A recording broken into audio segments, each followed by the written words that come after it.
শ্ৰমিক কাৰ্ডৰ নিউ এটা আপডেট লৈ আহিছোঁ। সেইটো আপডেট হ'ল আপোনালোকে যদি শ্ৰমিক কাৰ্ড বনাইছে তেনেহ'লে কিন্তু এতিয়া আপোনালোকে শ্ৰমিক কাৰ্ডৰ সৈতে আপোনাৰ আধাৰ কাৰ্ডটো লিংক কৰিব লাগিব। যদি আপোনালোকে লিংক নকৰে তেনেহ'লে কিন্তু আপোনালোকে শ্ৰমিক কাৰ্ডৰ পইচাবিলাক লাভ নকৰিব। আৰু কিন্তু শ্ৰমিক কাৰ্ডত বহুতো স্কিম দিয়া হৈছে। এইবিলাক স্কিম কিন্তু আপোনালোকে এতিয়া এক্টিভ কৰিব লাগিব। কেনেকৈ আপোনালোকে শ্ৰমিক কাৰ্ডৰ সৈতে আধাৰ কাৰ্ডটো লিংক কৰিব আৰু কেনেকৈ আপোনালোকে স্কিমবিলাক এক্টিভ কৰিব, মই আজি এইটো ভিডিঅ'ত আপোনালোকক সম্পূৰ্ণ প্ৰচেছ ষ্টেপ বাই ষ্টেপ দেখুৱাই দি আছোঁ। আপোনালোকে জানিবলৈ হ'লে ভিডিঅ'টো সম্পূৰ্ণকৈ চাই ল'ব স্কিপ নকৰাকৈ। আৰু যদি আপোনালোকে মোৰ চেনেলত নিউ হয় মোৰ চেনেলটো ছাবস্ক্ৰাইব কৰি ৰাখি দিব। এতিয়া আপোনালোকে শ্ৰমিক কাৰ্ডৰ অফিচিয়েল ৱেবছাইটত আহি যাব। মই কিন্তু আপোনাৰ সুবিধাৰ কাৰণে ৱেবছাইটৰ লিংকটো মোৰ ডিছক্ৰিপশ্যনত দি দিছোঁ। আপোনালোকে ডাইৰেক্ট ক্লিক কৰি ফাৰ্ষ্ট এইটো ৱেবছাইটত আহি যাব। হোৱাৰ পিছত আপোনালোকে অলপমান তলত আহি যাব। ইয়াত চাব দিয়া আছে শ্ৰমিক কাৰ্ড ৰেজিষ্টাৰ। যিহেতু আপোনালোকে আগতে শ্ৰমিক কাৰ্ডটো বনাইছে সেইকাৰণে তলত চাব দিয়া আছে আপডেট। এতিয়া আপোনালোকে আপডেটৰ ওপৰত ক্লিক কৰিব। এইফালে চাব দিয়া আছে আপডেট, আপোনালোকে আপডেটৰ ওপৰত ক্লিক কৰিব। এতিয়া কিন্তু ইয়াত আৰু এটা নিউ পেজ এতিয়া অপেন হৈ যাব। আপোনালোকে যেহেতু শ্ৰমিক কাৰ্ডটো আগতে বনাইছে সেইকাৰণে আপোনালোকে ওপৰত চাব দিছে 3 ডট। আপোনালোকে ফাৰ্ষ্ট সেইটো অপশ্যনৰ ওপৰত ক্লিক কৰিব। 3 ডট ওপৰত চাব দিছে 3 ডট, আপোনালোকে ফাৰ্ষ্ট সেইটো অপশ্যনৰ ওপৰত ক্লিক কৰিব। এতিয়া এইটো পেজ অপেন হ'ব। ইয়াত চাব দিয়া আছে অলৰেডি ৰেজিষ্টাৰ, আপোনালোকে সেইটো ওপৰত ক্লিক কৰিব। ইয়াত চাব 2 নম্বৰত আহি যাব আপডেট প্ৰফাইল ইউজিং আধাৰ। এতিয়া আপোনালোকে সেইটো অপশ্যনত ক্লিক কৰিব। এতিয়া এইটো পেজ অপেন হৈ যাব এনেকুৱাকৈ। যেতিয়া আপোনালোকে এপ্লাই কৰাৰ সময়ত যিটো ফোন নম্বৰ দিছিল আপোনালোকে ইয়াত ফোন নম্বৰটো বহাই দিব আৰু ইয়াত কেপচাটো বহাই দিব। বহাই দি আপোনালোকে চেণ্ড OTPত ক্লিক কৰিব।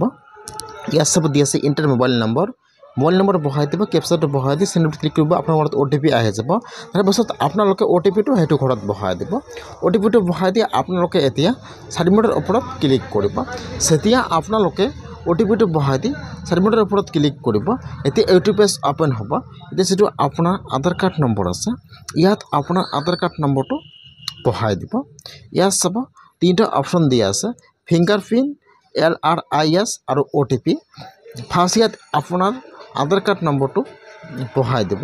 তাৰপিছত আপোনালোকে ইয়াত কেপচাটো বহাই দি আপোনালোকে OTP অথবা আপোনালোকে ফিংগাৰপ্ৰিণ্ট দি ফাৰ্ষ্ট ইয়াত আপোনাৰ ইকুৱেচিটো অপেন কৰি লৈ ল'ব। ফাৰ্ষ্ট ইয়াত বহাই দিব, ওপৰত আপোনাৰ আধাৰ কাৰ্ড নম্বৰ বহাই দিব। আপোনালোকে ইয়াৰ পৰা OTP দি ইকুৱেচি কৰি ল'ব। ইয়াত আপোনাৰ আধাৰ কাৰ্ডৰ OTP আহি যাব। ইয়াত আপোনাৰ আধাৰ কাৰ্ডৰ OTP বহাই দিব। তাৰপিছত আপোনালোকে হেল্ডৰ ওপৰত ক্লিক কৰিব।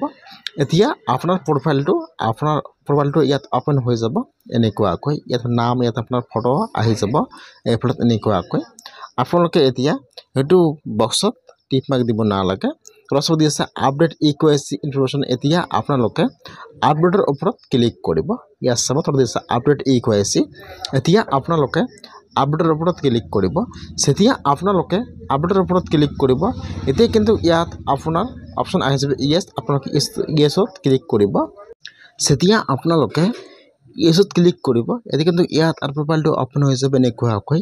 ফাৰ্ষ্ট ইয়াত আহি যাব আপডেট প্ৰফাইল, তাৰপিছত ইয়াত আহিব ডাউনলোড কাৰ্ড, ইয়াত আহিব ফাণ্ড স্কিম।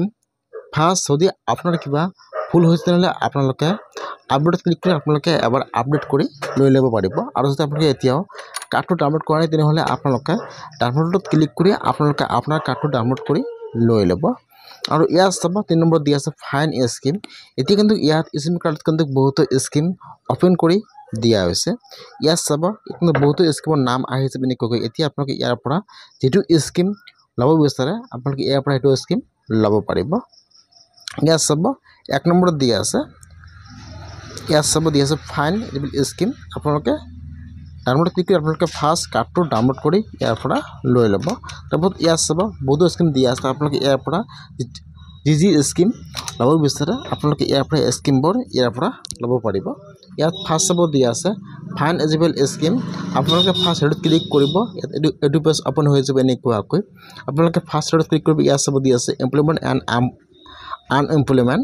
আপোনালোকে ইয়াৰ পৰা আনএমপ্লয়মেণ্টটো ছিলেক্ট কৰি লৈ ল'ব। তাৰপিছত ইয়াত 2 নম্বৰত আহি যাব BPL ইউজাৰ।